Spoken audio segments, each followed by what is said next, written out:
So we're just going to take our little bit of ink here and we're going to kind of make a little bead of it after it's been pre-mixed and it's all set and ready. And again, I've got this ink kind of long and runny because I think that that's the best thing for this kind of monotype that we're going to do. It releases off of paper the easiest.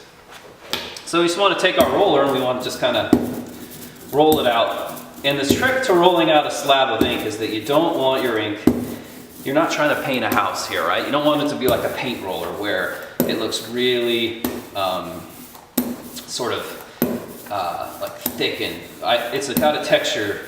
You don't want that texture that looks like a basketball, right? You know how that basketball texture has like kind of dimples on it? You don't want it to look like a paint roller.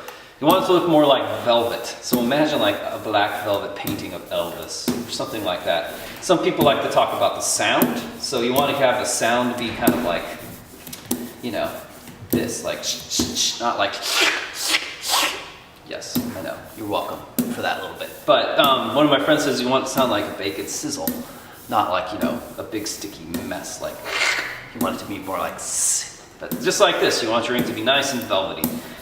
Kind of like what I got going on here. And so whenever we do subtractive monotype, what we're going to do is we're basically just going to roll ink onto our plate.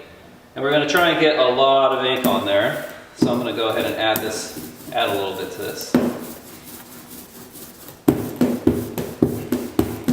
This is the same kind of roller and everything that you would use for a, you know, for any kind of a relief process as well. So all this stuff is kind of all related to each other. So, and this might take a little while just to kind of build up the ink, but we'll go back and forth on it like this.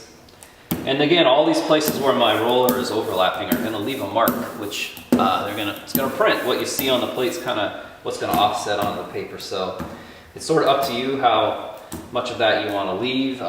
Some people like to leave those marks in there for kind of aesthetic purposes for part of their composition, and other people don't. So I'm going to turn off the camera now and roll this up, and when it's done, I'll turn it back on.